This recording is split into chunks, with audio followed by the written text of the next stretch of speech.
Hello and welcome. I'm Harmony Kwiker, and this is the channel for the Institute for Spiritual Alignment, where we offer ongoing learning opportunities for therapists, coaches, and anyone who's passionate about bridging the divide between traditional psychotherapy and coaching and spiritual transformation. In this video, we are going to be talking about the 5 ways that you will know that you are truly healing on your journey of transformation as you're doing the healing work. We tend to heal from the outer part of our life inward. So we can see the change more clearly the further out in our community that we look.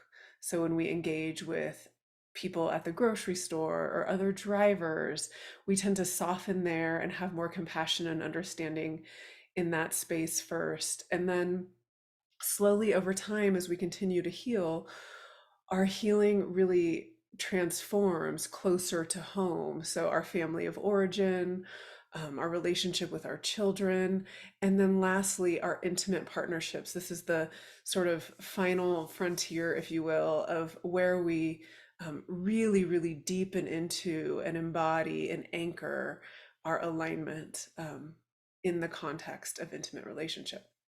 So before we dive into that, I want to let you know that I wrote a book for you.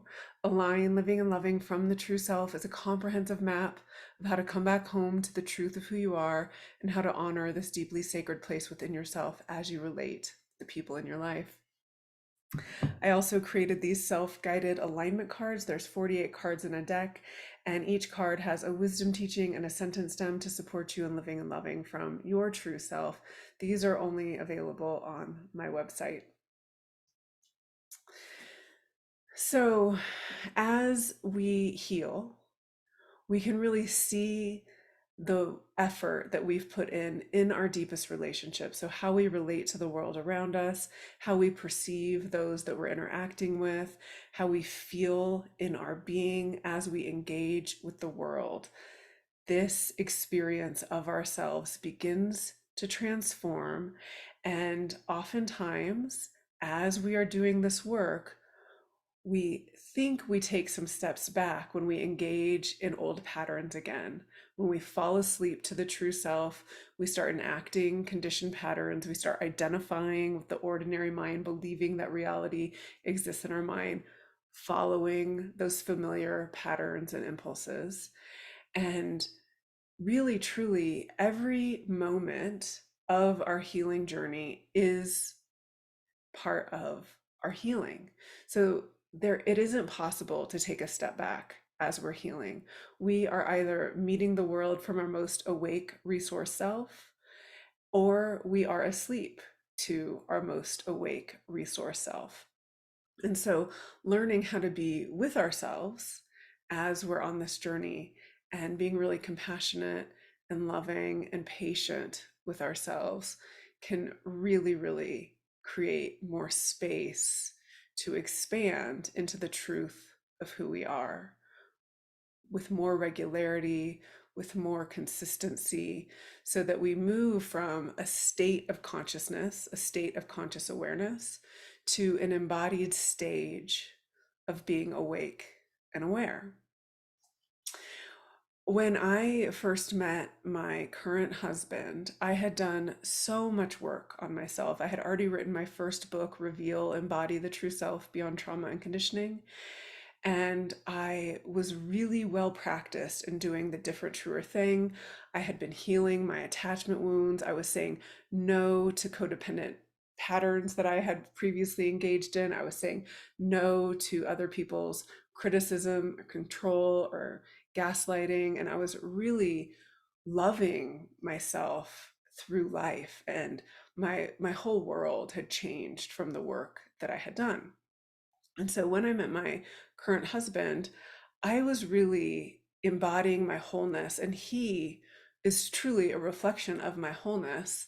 And so I was extremely surprised when this old pattern that I didn't even know existed within me emerged and started causing me to believe this pain body of my attachment wound so deeply that I would go into my bedroom and I would cry and hold myself and rock because the pain was so deep. The grief that had bubbled up to the surface in the presence of this loving, sweet, responsive relationship was so deep. I could not believe that I was in so much pain.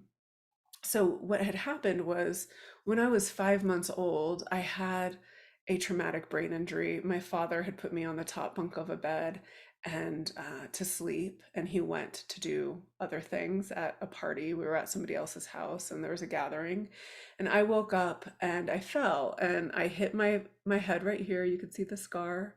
I hit my head on the dresser, and then I fell the rest of the way and I left my body. I was in so much pain. I had a near death experience and I wanted to go back to the bliss of God. And instead, breath came back into me.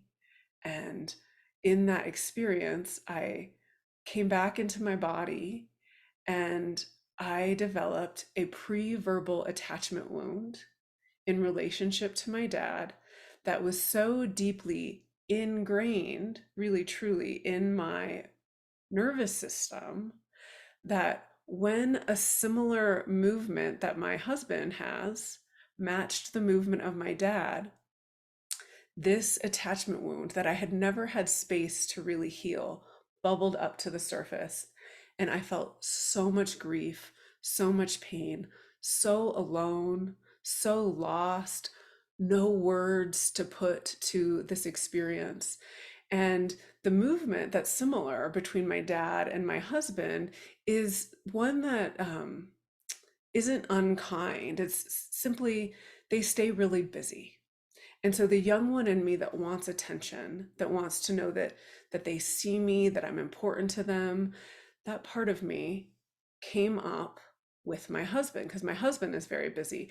My husband would do anything for me, but in that doer, in that doing things for me, I want attention and my young one wants attention. And so, as this map was being played out with my husband, I was given the most beautiful opportunity to deepen into my healing. And I often will see clients when wounds emerge back up. They can be very hard on themselves, discouraged, upset that they're not healed. And I really believe that as we expand our capacity to be available for ourselves, we deepen into those experiences so that we can heal them at a deeper and a deeper level each and every time. And and so during this experience with my husband, I was more resourced. I had more skills. I had more capacity. I was more awake and more aware than I had been in my previous relationships. And so I started this practice that anytime I felt sad that he wasn't giving me attention, I started giving myself the attention that I was looking to him for. I would turn towards my inner young one and I would tell her, I will never drop you. I will always honor you. I will always listen to you. I will always pay attention to you. And I started repairing my attachment system internally. And this is one way that we know that our healing and our transformation is really taking effect. We can give ourselves the thing that we think we need from somebody else. So, this is number one. We give ourselves the thing that we think we need from somebody else. And in that practice of turning towards ourselves, following the thread back home to ourselves, and building a secure relationship with ourselves, our whole attachment system starts to integrate and we become more of our wise, mature self. And so we can hold ourselves in our experience, we can give ourselves what it is that we think we need from somebody else. The second part of that is that from this place of connection with ourselves, we can also ask for what we want from the people in our lives from our mature wise self. And so this is number two. This is the second way that we know that we are healing. We can ask for what we want from our mature wise self. So When we are in our pain body, we are asking for what we want from our pain. We're speaking from our wound. And that can be full of expectations and blame and resentment. But we can, when we hold ourselves in our wound through honoring what it is that we want by giving ourselves what we want, we can ask for what we want from a different space within ourselves. It's not about what we say or what we do, it's about the place within us from which we speak or act. And so, from our most awake, regulated self, we ask for what we want. And this leads me to number 3. We also know that we are whole and we are okay if we don't get what we want. The attachment wound tells us that I'm going to die if I don't get what I want. My life depends on me getting what I want. And when we are in our healing journey and we are giving ourselves what we want, we're asking from our most awake resource self for what we want. We know that when we reach out for somebody, and if they aren't available to give us the thing that we need in that moment, that we're still whole, that we're going to be okay. And so we can stay awake and resourced in that relationship dynamic. The 4th way that we know that our healing and our transformation is unfolding is that we also know that desires that differ from one another are still valid and welcome. That if we want something and our beloved wants something else, that we can navigate that relationship with love, with respect, with curiosity, without dropping ourselves, without shutting the other person out. And this is true contact. And this is a beautiful, beautiful expression of our health, of our awareness, of being able to stay awake without identifying with our ego, with our wounds, with our ordinary mind. And then finally, number 5, and this is so important and so sacred and so beautiful, I can cry just thinking about it. The 5th way that we know that our healing and transformation is really unfolding is we can stay in contact with our alignment and with our body, with our joy, with our pleasure, as we come closer to intimacy without contracting, without resisting any part of our experience. So we can continue to make room for any layers of awkwardness or shame or any part of us that wants to hide. We continue to make room for ourselves to allow joy and pleasure and the goodness of being in a body to unfold as we come closer to intimacy. From our wound, we think we need to do something to earn pleasure, or we need to get something from somebody else to experience pleasure. But from true self-consciousness, we are able to stay in our own source of energy and allow that pleasure and that joy to amplify as we come closer to sacred connection with our beloved. And so these are the 5 ways that we know that we are healing. And if you want to learn more about this, I have a wonderful course for you called Spiritually Aligned Relationships. It's on my website, thespirituallyaligned.com.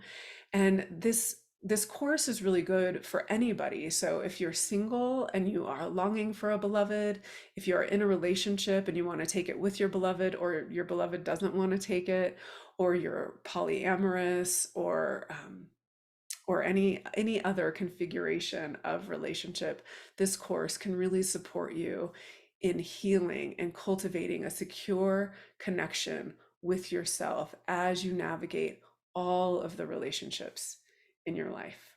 So thank you so much for listening to this today, and I wish you so much joy and pleasure and bliss as you deepen into intimacy with your relationships.